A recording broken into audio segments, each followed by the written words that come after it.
자, 지금부터요, 2강을 강의하도록 그렇게 하겠습니다. 여러분, 제2강은 이제 불공정한 법률행위라고 되어 있죠. 이 불공정한 법률행위는 예전에는 아무래도 103조에 비해서는 좀 출제비가 좀 낮았는데요. 최근에는 103조하고 같이 출제비용이 똑같아졌죠. 자, 불공정한 법률행위에 대해서 옳은 것은 그랬죠. 작년요, 변호사 시험인데요. 불공정한 법률행위에도 모요행위 전환이죠. 이 모요행위 전환이 적용이 되죠. 적용 안 되는 거다? 추인. 추인하면 유효이 된다? 그러면 안 되죠. 추인은 안 되죠. 그래서 여러분 여기서요, 추인이 되는 것과 추인이 안 되는 것을 보죠. 추인이 되는 것과 추인이 안 되는 것. 이걸 이제 봐야 되겠죠. 자, 추인이 되는 것은요, 107조 비제니, 그 다음에 108조 통정허위 표시, 그 다음에 의사무능력자의 법률행위, 의사무능력자, 그 다음에 착오나 사기나 강박 등으로 취소된 후, 이 말이죠. 취소된 후, 그럼 무효죠. 모요행위 추인이 되죠. 그런데 추인이 안 되는 것 있죠. 103조, 그 다음에 104조 불공정한 법률행위, 강행법규 위반, 이런 경우는 추인이 허용되지 않죠. 그래서 103조, 104조는요, 추인이 허용되지 아니한다. 그래서 여기가 불공정한 법률행위 추인하면 안 되죠. 그런데 불공정한 법률행위는 모요행위 전환은 적용이 된다, 이 말이고요. 불공정한 법률행위에서 중요한 것은 유상행위죠. 그래서 뭐는 안 된다? 무상행위, 부담 없는 증여죠. 증여를 말한다? 기부행위, 기부행위죠. 그래서 무상행위, 이런 말이죠. 무상행위, 증여, 기부행위 이런 거죠. 이런 것은 적용된다, 안 된다? 안 되죠. 그래서 경매도 안 되죠. 경매는 법률의 규정에 의한 물권 변동이죠. 그런데 여기는 불공정한 법률행위. 법률행위는 의사 표시가 있어야 되잖아요. 근데 이거는 의사 표시가 있어야 되는데 이 경매는 민사집행법이라고 하는 법률의 규정에 의하죠. 법률의 규정. 그래서 이것은 안 되는 거죠. 그래서 무효이다 그러면 틀렸죠. 현저하게 저렴해도 불공정한 법령에 해당하여 무효이다 그러면 안 되죠. 알겠죠? 무효가 되지 아니한다 이렇게. 5번은요. 법률행위가 현저하게 공정을 잃은 경우 이렇게 되어 있죠. 특별한 사정이 없는 한 그 법령에는 공박, 경솔, 무경험으로 인해 이루어진 것으로 추정한다 그랬는데요. 현저하게 공정을 잃은 경우 이것을 객관적 요건이다 이렇게 얘기하죠. 알죠? 공박, 경솔, 무경험을 뭐란다? 주관적 요건이다 이렇게 얘기하죠. 그래서 객관적 요건이 충족됐다 해서 주관적인 요건이 추정되는 것은 아니다 이렇게 얘기하죠. 왜요? 우리가 여러분요, 이 1억짜리 집을요, 1억짜리 집을 아버지가요, 아들한테 2천만 원을 팔았다고 해봐. 그럼 이건 5배의 차이가 나죠. 현저하게 공정을 이뤘죠. 3배에서 4배가 현저한 불공정이니까요. 그렇다고 해서 아버지가 아들한테 1억짜리를 2천만 원 팔았다고 해서 그때 아버지가 궁박했다, 경솔했다, 무경험했다고 볼 수는 없는 거잖아요. 무슨지 알겠죠? 그래서 여기에서요, 궁박, 경솔, 무경험이 추정되지 아니한다 이렇게 얘기해. 문제 수준으로 보면은 변리사 시험이라고 할지라도요, 참 우리 시험보다요 수준이 더 낮게 나왔죠. 알겠죠? 그리고 물론 이제 우리 시험에 다 나왔던 그 문제가요 그대로 나오긴 했지만 우리 기출 문제 수준에 나오는 것하고 정확하게 똑같이 났단 말이죠. 자, 그 다음에요, 이제 8번을 보시면은요, 7-1번이죠. 옳지 않은 것은 그랬죠. 굿부와 반대급부 사이의 현저한 불균형이죠. 이 현저한 불균형, 이것은 누가 입증한다? 무효를 주장하는 자가 입증한다. 여러분요, 무효를 주장한 자가 증명을 하는 것은 3가지가 있다고 그랬죠. 107조 비진입 표시에서 무효인 경우, 즉 비진입 표시는 표시대로 유효가 있는데 무효가 되려면 상대방이 비진임을 알았거나 알 수 있어야 되잖아요. 그래서 이것을 뭐죠? 비진이 무효를 주장하는 표의자가 증명하고요. 108조 통정허위 표시, 알겠죠? 그래서 108조 통정허위 표시 이렇게요. 그래서 무효를 주장한 자 104조 불공정한 법률행위, 이것도 누구다? 무효를 주장하는 자가 증명하죠. 그래서 104조, 107조, 108조 이렇게 얘기하죠. 2번 무경험이라는 건 뭐냐? 무경험이라는 것은 특정한 영역에서 경험 부족이 아니라 이렇게 돼 있죠. 그래서 특정 영역에서 경험 부족이 아니라 이렇게 얘기하죠. 거래 일반에 대한 경험 부족을 의미한다 이렇게 돼 있죠. 그래서 경험이 있냐 없냐는 것은 특정 영역에서 경험을 얘기하는 것이 아니고 거래 일반에 대한 경험의 부족을 의미하는 것이다 이렇게. 3번은요. 대리인에 의한 법률행위의 경우 궁박 상태에 있었는지 여부. 우리가 만약에 대리에서 법률행위를 하잖아요. 그러면 궁박은 누구를 기준으로? 본인. 그 다음에 경솔과 무경험은요. 경솔과 무경험은 누구를 기준으로 한다? 그것은 대리인을 기준으로 한다 이 말이죠. 그 다음에 이 공박과 경솔과 무경험은 모두 다 있어야 되는 것이 아니고 몇 개만 있으면 된다? 하나만 있으면 된다. 이렇게 얘기하죠. 이게 지금 감정평가에서 오래 나온 거예요. 우리 출제 수준보다 훨씬 더 낮단 말이죠. 4번 불공정한 법률 행위로서 무효이죠. 이때의 무효는 추인이 된다 안 된다? 안 된다고 그랬죠. 추인이 안 되는 것 103조 그 다음에 104조 강행법규 위반 추인이 안 된단 말이죠. 아시겠죠? 5번 경매죠. 경매는 법률의 규정이고 불공정한 법률은 법률에 의해서 의사 표시가 있어야 되잖아요. 의사 표시. 이것은 경매는 법률의 규정이죠. 그래서 법률의 규정, 민사집행법에 의해서 되는 거죠. 법률의 규정. 이거는 의사 표시 이렇게 되죠. 그래서 경매는 불공정한 법률 행위로서 뭐가 된다? 무효이다. 이렇게. 그러면 된다, 안 된다? 안 된다. 이 말이죠. 아시겠죠? 그래서 무효다. 그러면 안 되는 것이죠. 그래서 여기서 이제 옳지 않은 것은요. 경매죠. 경매 또는 증여. 증여라든가 기부행위 이런 것도 불공정한 법률행위가 아닌 것이고요. 그 다음에 이렇게 현저한 불공정하는 것은 어떻게 판단한다? 우리는 객관적 가치, 주관적 가치 아니에요. 그래서 객관적 가치를 기준으로 판단하고요.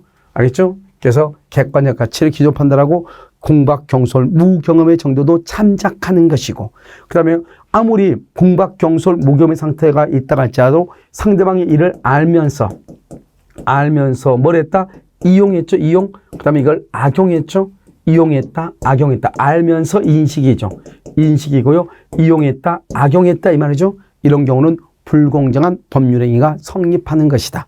만약에 이것이 없다? 그럼 불공정한 법률행위가 성립되지 않죠. 아시겠죠? 그래서 정답은 5번이다. 이렇게 얘기를 하는 거예요. 그 다음에 이제요. 이제 8번 한번 볼까요? 법률의 해석이죠. 우리가 이제 법률의 해석은요, 이런 보면 지금 이제 세무사 시험하고 몇 가지 나온단 말이죠. 최근에 법률의 해석은 거의 대부분 다 의사주의냐 표시주의냐 이 말이에요. 그럼 먼저 보면 항상 법률의 해석한다 이 말은 의사하고 표시가 일치하지 않다는 거예요. 이렇게 의사 표시가 일치하지 않을 때 이 표시를 유효로 볼 것인가 표시를 무효로 볼 것인가 이런 말이죠. 표시를 유효로 보는 것을 표시주의라고 하고요.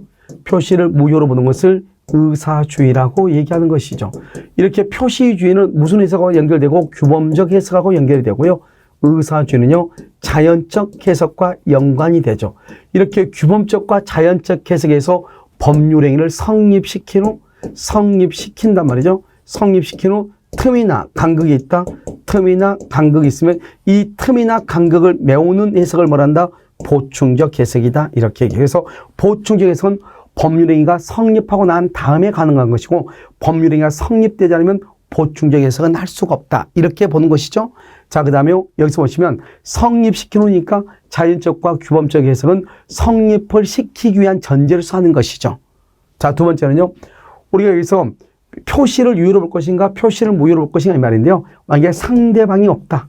상대방이 없다 그러면 볼 필요가 없죠. 상대방이 있으면 원칙은 뭐죠? 의사표시가 다르면 상대방이 있다. 원칙은 표시대로 가는 거죠. 이 표시는 누구 입장에서? 상대방의 입장에서요. 표시 행위의 객관적 의미를 합리적으로 해석하는 것이고요.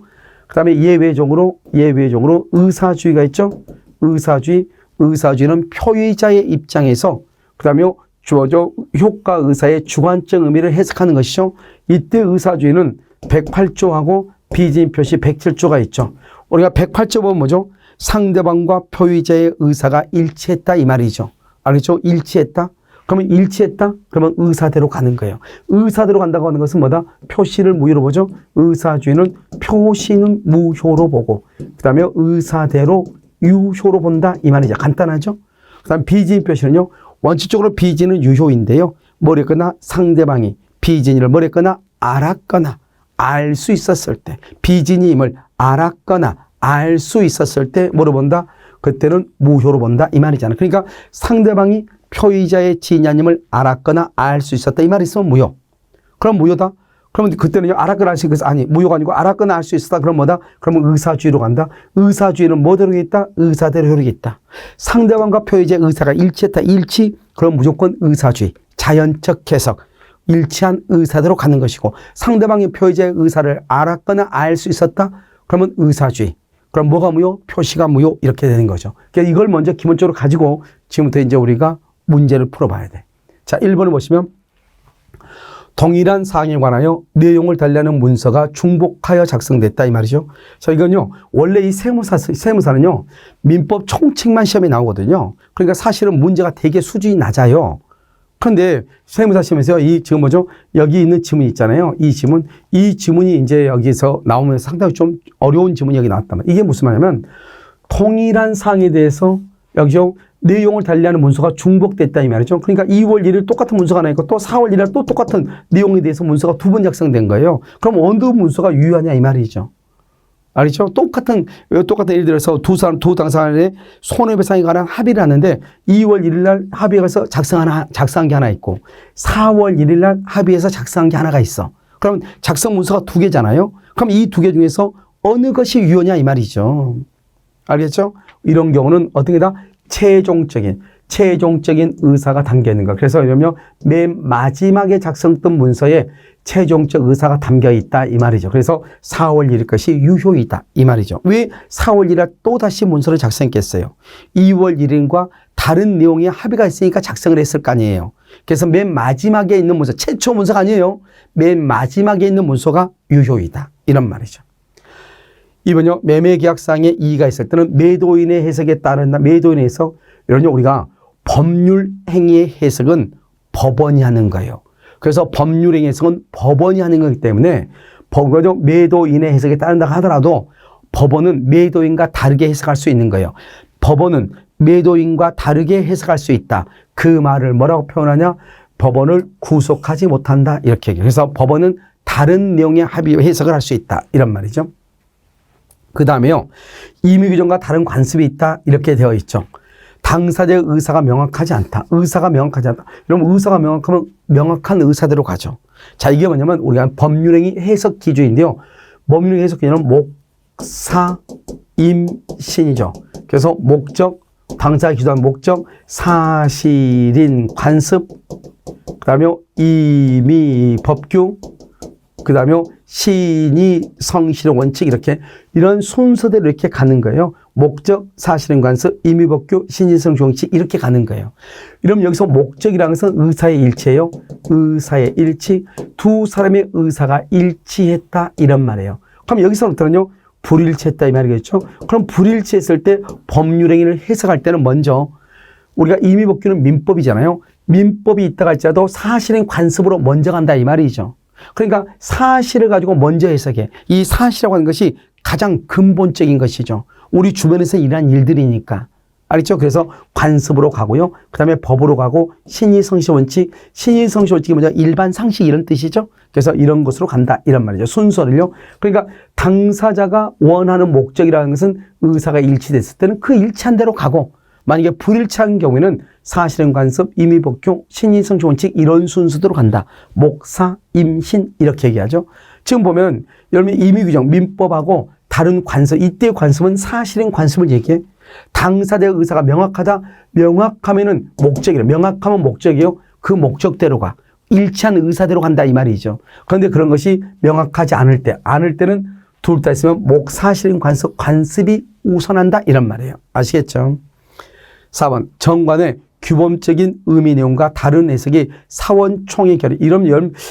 이것은요, 여러분들이 이제 우리 공정에서는 약간 어려울 수 있어요. 왜냐하면 여기 보면 지금 세무사 시험인데요. 세무사라든가 주택관리사라든가 다른 자격시험은 다 우리가 민법 총칙이요. 민법 총칙 앞에 주체, 객체 부분이 있고요. 그 다음에 여기 법률행위 해석의 부분이 있고요.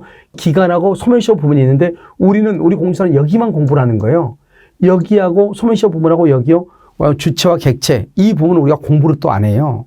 알죠? 우리는 그래서 한 반 정도만 우리가 시험범위에 들어가죠. 그럼 여기 이 부분에 주체 부분에 법인이라고 하는 것이 들어가는데요.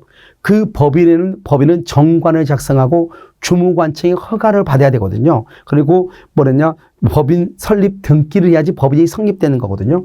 이때 보면 정관이란 게 뭐냐? 정관이라는 것은 판례가 자치법규이다 이렇게 자치법규이다. 그럼 자치법규란 말이 뭐예요? 법규라는 것은 법 해석의 원칙에 따라서 객관적으로 해석을 해야죠. 알죠? 법이기 때문에요. 그러니까 이 정관도 하나의 법이나 마찬가지다 말이에요. 하나의 규칙이다. 알겠죠? 그렇기 때문에 자치법규에 해당하기 때문에 법 해석의 원칙에 따라서 객관적으로 해석을 해야 되는 것이지 사원총회 결의로 해석할 수는 없다 이 말이죠. 알겠죠? 그렇게 해석하면 구속하는 사원들을 구속하는 효력이 없다. 즉 사원총회 결의라든가 다수결에 의해서 해석할 수 없다. 그러한 해석은 효력이 없다. 이런 뜻이에요. 무슨 알겠죠? 그래서 이것을 가지고 얘기하는 것이고요. 계약 당사 쌍방 모두 항상 봐봐. 쌍방 모두 X 물건을 삼았으나 목적물로 삼았으나 이 말은 무슨 말이죠? 이 쌍방에 항상 갑과 을이죠. 두 사람의 뭐가 있다? 의사의 일치가 있다. 이런 의사의 일치가 있어 무조건 무슨 주의다? 의사주의. 의사주의는 뭐대로 있다? 일치한 의사대로. 그러니까 일치한 의사니까 뭐다? 이런 의사주의죠. 이런 의사주의는 무슨 해석이다? 자연적 해석하고 연결된다 이랬죠. 그래서 의사주의는 일치한 의사대로 그래서 X 토지에 대해서 계약이 성립한다 이 말이죠. 그러니까 X 토지에 대해서 등기를 해야지 소유자가 되는 거잖아요. 알겠죠? 소유자. 그런데 문제는 착각을 해가지고 Y 물건을 기재다. Y 물건. 알겠죠? 이 Y 물건에 대해서 계약이 성립, 그럼 틀렸죠. 우리는 계약이 성립하려면 의사의 일치가 있어야 되는 거잖아요. 그래서 Y 물건에 대해서는 계약이 불성립한다. 이렇게 얘기를 하는 거예요. 그럼 우리가 착오라고 하는 말은 뭐다? 착오는 먼저 첫 번째는요. 법률행위 성립 후의 문제예요. 성립 후 여기 효력 요건에 착오라는 말이 들어있어. 착오라는 말. 그러니까 착오라는 말을 쓰면 법률행위가 성립해야 돼. 그런데 여기 Y 물건은요. 계약 자체가 성립했다 안 했다? 안 했죠. 계약 자체가 성립하지 않았으니까 Y 물건은 착오가 일어날 수가 없어. 착오를 이루 취소를 못해. 두 번째요. 착오는 뭐냐? 의사 표시. 하나예요.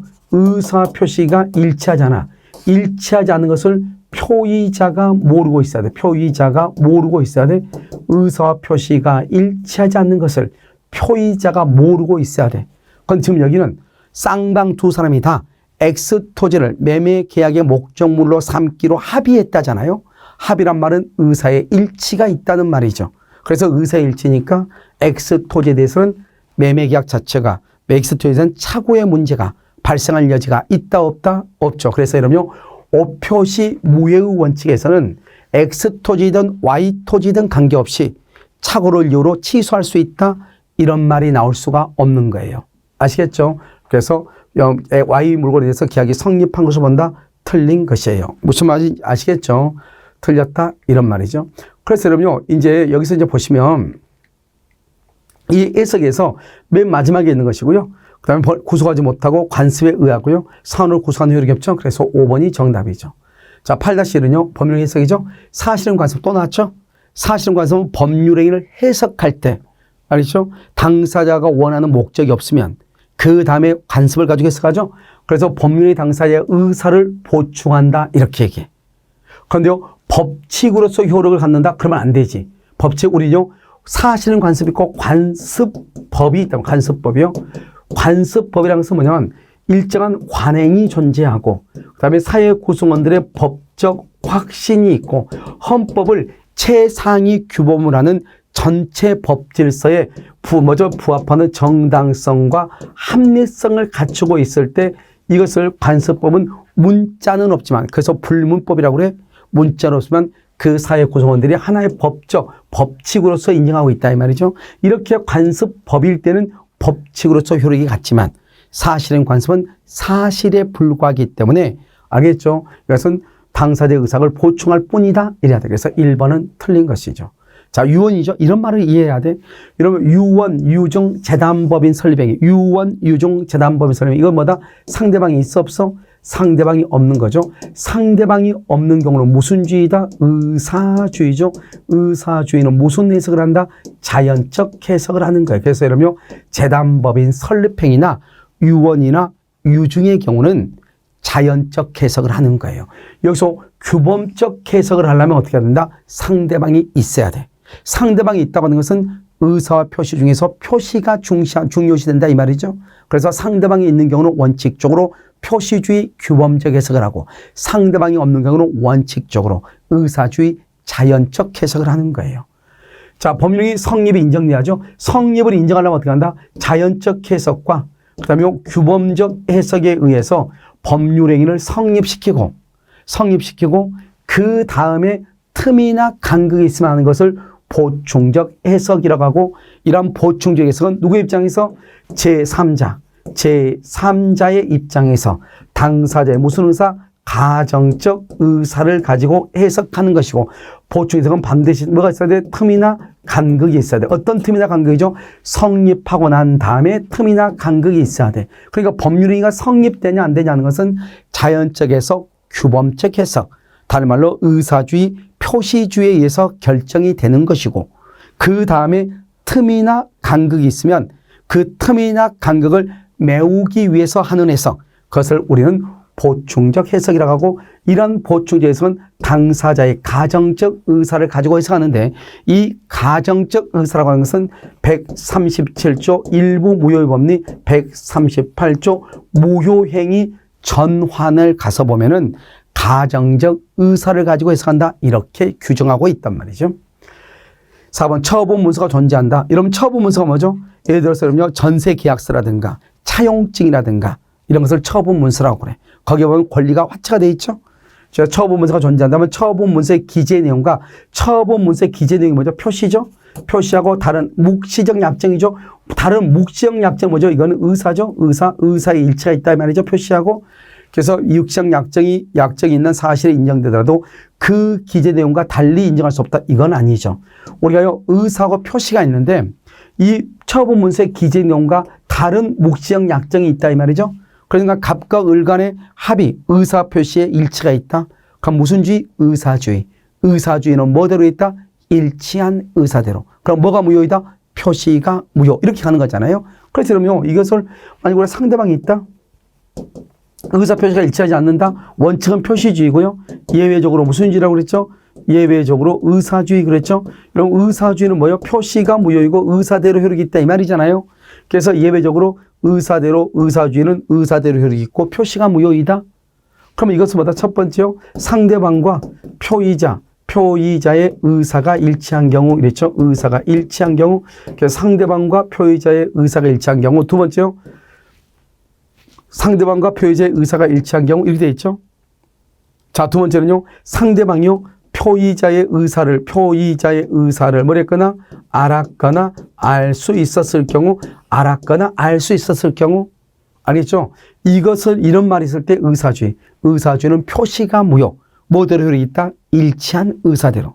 표시주의는 표시대로 효력이 있다. 의사주의는 표시가 무효, 의사대로 효력이 있다. 그러니까 여기서요, 이 기재 내용은 표시이고 암묵적 약정은 의사잖아요. 그러니까 암묵적 약정이라고 하는 말이 뭐죠? 그거는 묵시적 합의란 말이죠. 그래서 합의가 있으니까 의사주의죠. 의사주의는 의사대로 효력이 있다. 암묵적 약정, 묵시적 약정대로 효력이 있고 기재 내용은 인정하지 않는다 이 말이죠. 그래서 기재 내용과 달리 인정할 수 있다 이렇게 해야지, 없다 그러면 틀렸죠. 아시겠죠? 자, 그 다음에 5번은요. 계약 당사자 쌍방이 X토지를 계약의 목적으로 삼았으나, 그러면 X토지에서 쌍방이 삼았으나 의사의 일치. 그러면 X토지대로 계약이 성립한다 이 말이죠. 의사의 일치. 그런데요, 계약서의 착오로 Y토지를 기재했다. Y토지는 계약이 성립한다 안 한다? 안 하죠. 그 다음에 Y토지는 계약 자체가 성립하지 않으니까 착오의 문제가 발생한다 안 한다? 안 하죠. X토지는요, 의사의 일치가 있죠. 일치가 있으니까 의사 표시의 불일치를 모르는 경우라고 하는 착오의 문제가 발생한다 안 한다? 안 하는 것이죠. 무슨 말인지 알겠죠? 그래서 착오의 문제가 발생하지 아니한다 이렇게 얘기를 하는 것이죠. 알겠죠? 그래서 정답 몇 번이다? 3번이죠. 3번. 그래서 법률행위가 성립되고 성립했는데 틈이나 간극이 있으면 그때 하는 해석을 뭐란다?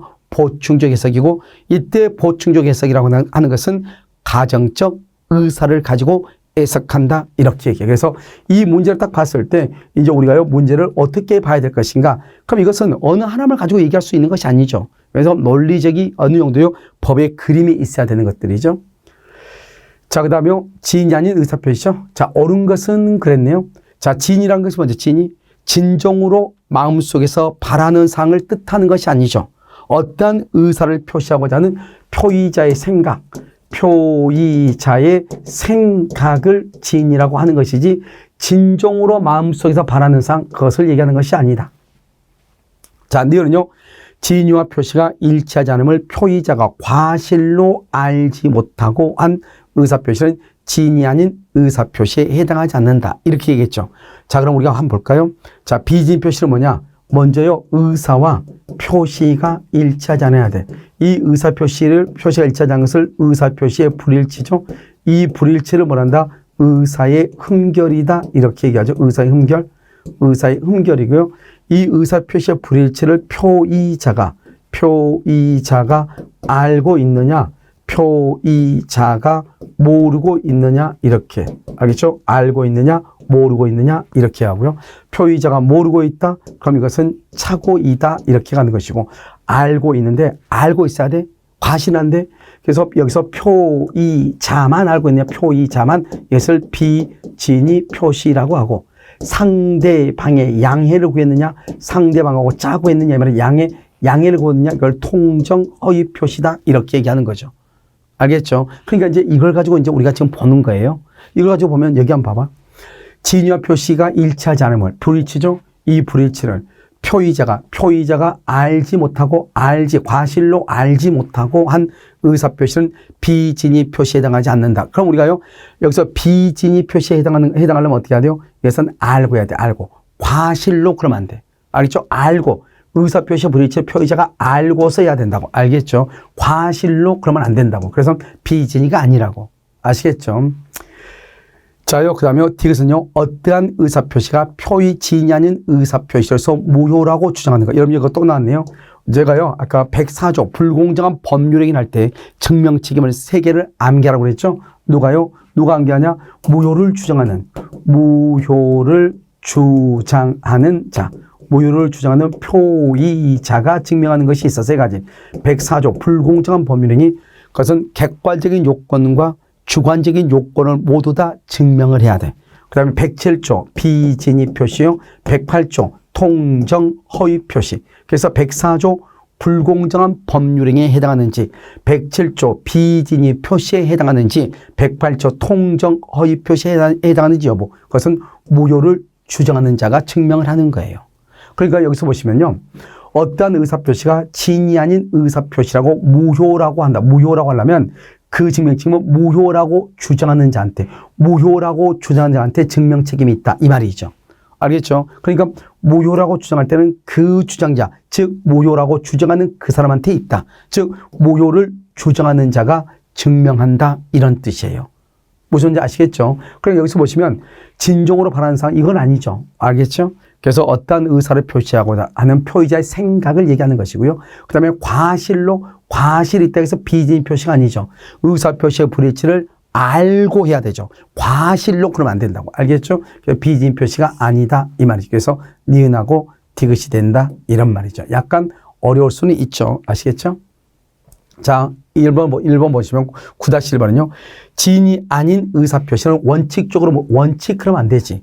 우리가 비진위 표시는 원칙적으로 표시대로 효력이 있고, 여기서 무효가 되려면 어떻게 해야 돼요? 상대방이 그 비진위를 모르거나 알았거나 알 수 있었을 때 무효가 되죠. 원칙은 뭐다? 유효이죠. 원칙은 유효가 되려면 상대방은 뭐가 된다? 선의 플러스 무과실이 돼야 되죠. 왜요? 알았거나 그러면 악이니까, 악이면 무효가 되니까 유효가 되려면 선의가 돼야 되고, 그 다음에 알 수 있다 그러면 과실이죠. 과실이 있으면 무효니까 선이 유효가 되려면 무과실이 돼야 되죠. 그래서 선이 무과실이 돼야 된다. 이렇게 얘기를 하는 것이죠. 2번, 강박에 의해 증여를 한 경우, 이렇게 돼 있죠. 그럼 강박 또 나왔죠. 강박. 그럼 강박이란 말이 나오면 3가지라고 분명히 얘기했죠. 그래서 강박이란 말이 나오면 강박은 취소할 수 있느냐, 무효이냐, 또는요 진이 있는 의사표시냐, 이 말이죠. 그래서 강박은 비진이냐 진이 있느냐 할 때는 언제나 진이 있는 의사표시다. 이렇게 암기하고 있으면 돼. 여기서 보면 강박에 의해서 증여하죠. 증여의 의사가 있더라도 그 증여는 뭐가 된다?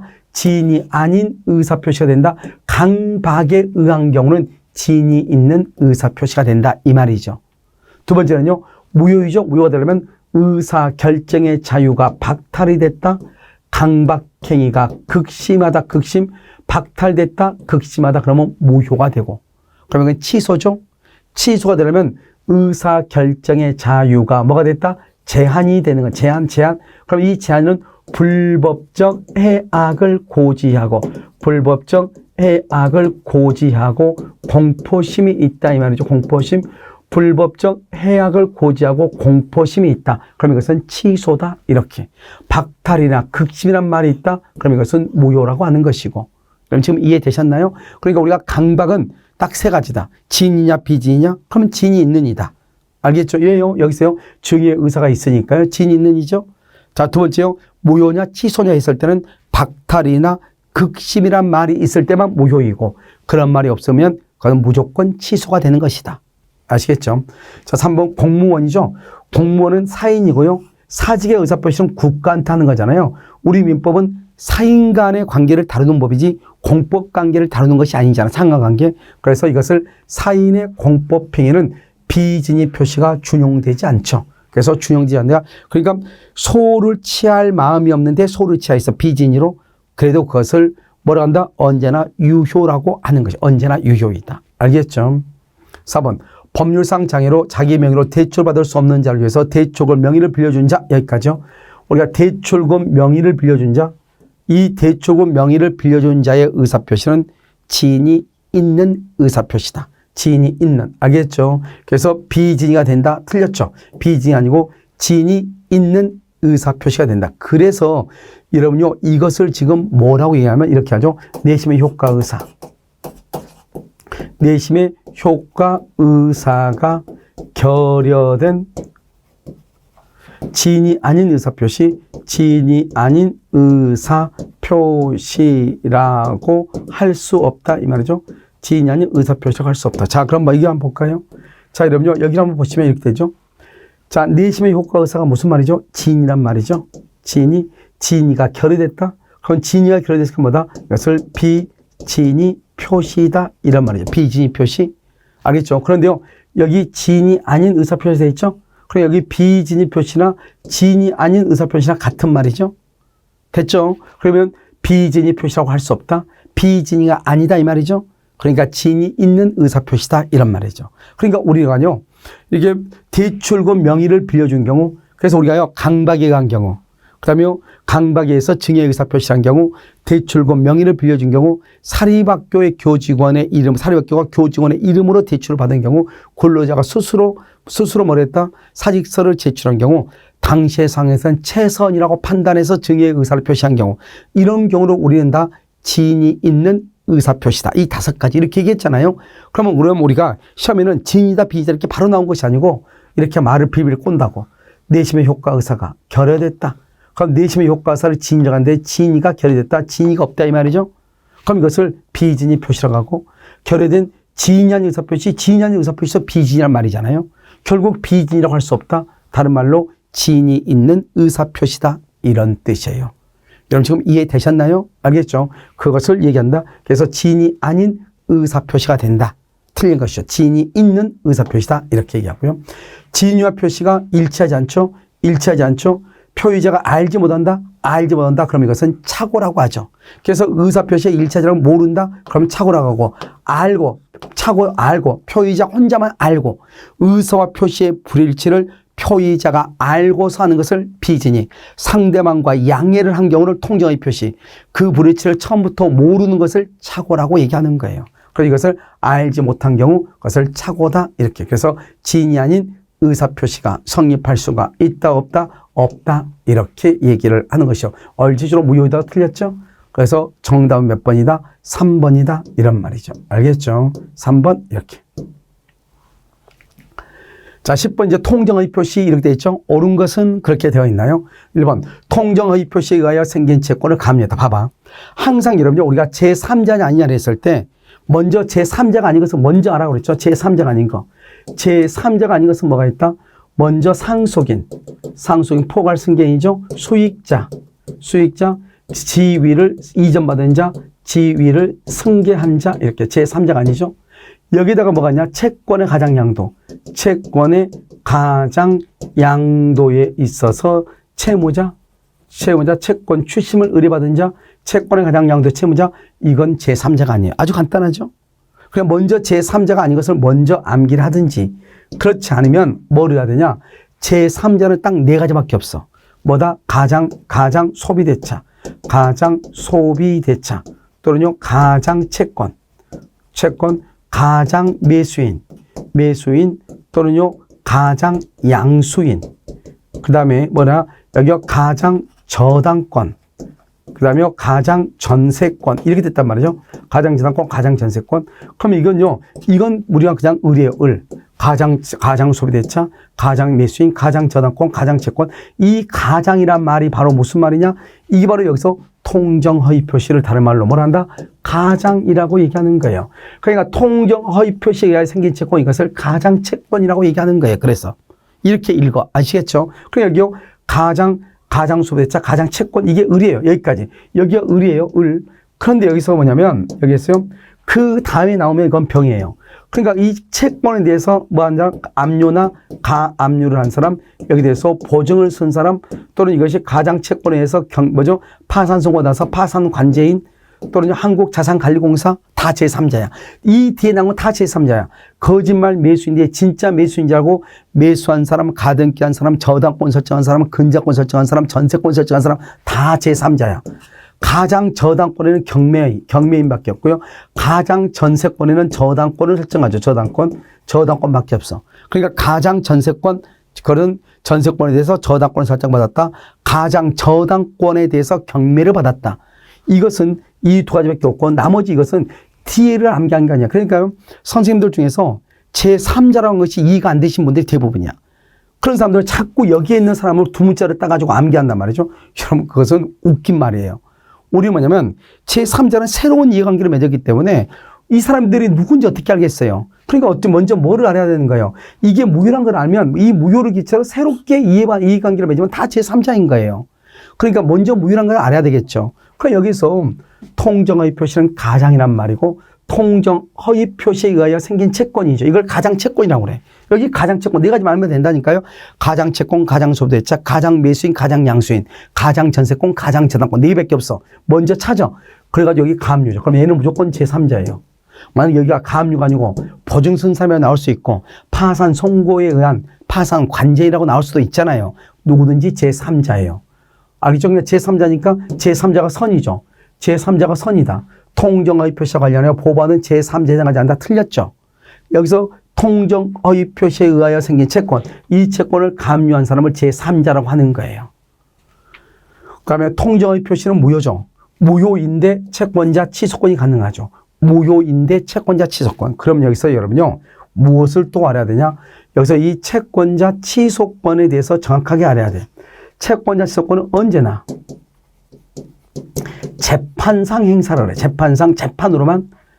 이중매매죠. 여러분요, 이중매매에서는 채권자 취소권의 행사를 못해요. 그 다음에 이거 통정허위 표시 있죠? 통정허위 표시에서는 채권자 취소권을 행사할 수가 있어요. 그런데요, 여러분요, 이 채권자 취소권은 우리가 관습상 법정지상권이요. 관습상 법정지상권, 채권자 취소권에 의해서 관습상 법정지상권이 성립하지 않아요. 그래서 이것을 알아야 돼요. 시험에 잘 나온 것은 뭐다? 통정허위 표시에서 채권자 취소권이 인정이 되고 이중매매에서는 인정이 안 되고 언제나 재판으로만 행사하는 형성권이다. 취소권, 채권자 취소권은 형성권의 형성권인데 언제나 재판상으로만 행사하는 형성권이다. 이 말이죠. 알겠죠? 그 다음에 관습상 법정지상권이 성립한다, 안 한다? 안 한다. 이 말이에요. 됐나요, 지금요? 그 다음에 표의자의 진위와 표시가 불일치하죠. 이 불일치함을 상대방이 명확하게 인식을 했다. 그 불일치에 대해서 양자 간에 합의가 없더라도 그럼요, 우리가 그 불일치를 표의자가 알고 있느냐. 그럼 표의자가 상대방과 양해를 했느냐. 양해란 말이 뭐예요? 통정이고 통정이란 말이 의사의 일치란 말이죠. 그러니까 상대방하고 양자 간에 합의가 없다잖아요. 그럼 통정의 표시가 성립될 수가 없는 것이죠. 알겠죠? 여러분 여기 보면 해당하지 않는다. 틀렸죠? 통정의 표시인 법률행위는 무효이므로 채권자 취소권의 대상인 사행위로 볼 수 없다. 틀렸죠? 통정허위 표시로서 무효인 경우 채권자 취소권을 행사할 수가 있죠. 알겠죠? 자, 파산 관제인이죠. 이런 파산 관제인은 뭐냐? 그것은 법원에 의해서 선임된 자잖아요. 일단 이 사람은 제3자야. 가장 채권에서 제3자. 그런데 선이냐 악이냐를 얘기할 때는 총파산 채권자를 기준으로 해야 되는데 이 총파산 채권자 중에서 일부는 선이이고 여기 일부는 악이란 말이죠. 여기 보면 일부는 악이란 말이죠. 악이. 그럼 뭐라고 하냐? 전체를 선의로 봐버려. 전체를 선의로. 그래서 제3자로 등장하는 경우 모든 파산채권자가 선인 경우 하나에 틀렸어. 일부는 선이고 일부는 악이어도 전체를 선의로 봐. 그러니까 모두가 악이가 되지 않는 한 선의로 봐. 그래서 모두가 선이어야 선의가 되는 것이 아니고, 아시겠죠? 그래서 일부가 선이어도 선의로 본다 이런 말이죠. 자, 그다음에 5번. 여러분요, 이게 이제 문제죠. 여러분요, 이것은 두 가지가 있으니까 이 판례는 조심해야 돼. 임대차 보증금 반환 채권을 담보하기 위해서 임대인과 임차인 사이에 임차인을 전세권자로 확인하는 전세권 설정 계약이 체결됐다. 여기까지. 그럼 여러분요, 여기 임대인과 임차인이 있고요. 사이에 임차인을 전세권자로 확인하는 전세권 설정 계약이 체결됐죠. 그럼 원칙적으로 임대차 보증금을 임차인을요, 전세권자로 하는 것은 원칙적으로는 그것은 허용될 수가 없는데요. 실질적으로 임차인에게 채권이 기속됐다고 볼 수 있는 여지가 있을 때는 괜찮단 말이죠. 그러니까 여기서 보면 전세권자의 사용수익권을 봐봐. 전세권자, 즉 임차인의 사용수익권을 배제하는 것이 아니다. 그럼 여기까지는 유효. 그러니까 임차인을 임대인과 임차인 간에 합의해서 임차인을 전세권자로 확인하는 설정 계약이 체결됐다. 그것은 유효다 이 말이죠. 원칙적으로 합의가 있으면. 그런데 임대차 계약과 양립할 수 없다. 원래는 임대차인데, 알겠죠? 임차인을 전세권자로 하기로 했잖아요. 그런데 임대차는 뭐죠? 원래 차임을 지급해야 되잖아요. 그런데 전세권 계약을 했다고 해서 차임을 지급할 수 없다. 그러면 안 되지. 알겠죠? 그래서 이럴 때 임대차 계약과 양립할 수 없는 범위에서는 무효가 된다 이 말이죠. 이건 맞는 말이죠. 그러니까 여기까지요. 전세권자의 사용 수익을 배제하는 것이 아니다. 그러면 유효. 아니, 여기까지 유효. 참 조심해야 돼. 그런데 임대차 계약과 양립할 수 없는 범위에서는 무효. 이렇게 이건 두 가지인 거예요. 아시겠죠? 그러니까요, 여기서 보면 임차인을 전세권자로 할 수 있다. 그리고 그 전세권자에게 사용 수익권을 배제하지 않는다. 그러면 유효. 그런데요, 뭐가 된다? 임대차 계약과 양립할 수 없는 범위 내에서는 무효. 이때 양립할 수 없다. 임대차는 원래 차임을 지급해야 되잖아요. 그 다음에 우리가 필요비라든가 그것은 누가 부담해야죠? 임대인이 부담을 해야 되잖아요. 그런데 전세권 등기만 했을 뿐인데요. 전세권자가 필요비를 부담하고 차임을 내지 않겠다. 그러면 안 되잖아요. 그런 범위 내에서는 무효가 된다. 이런 뜻이에요. 원래 본질이 뭐니까?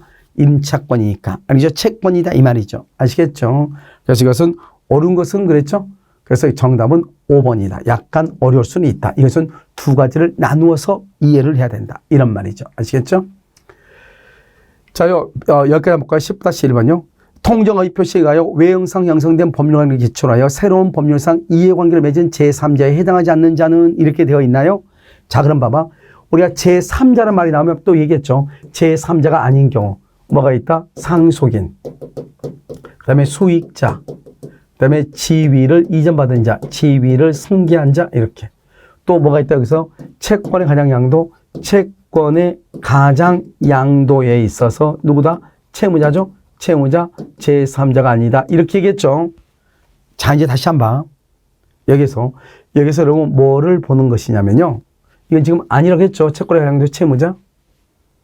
그런데 여기서 무엇을 보냐면 제3자는 먼저 을이 있고 그 다음에 여기 뭐가 있죠? 병이 이렇게 있는 거잖아요. 여기서 을을 먼저 찾으라고 그랬죠.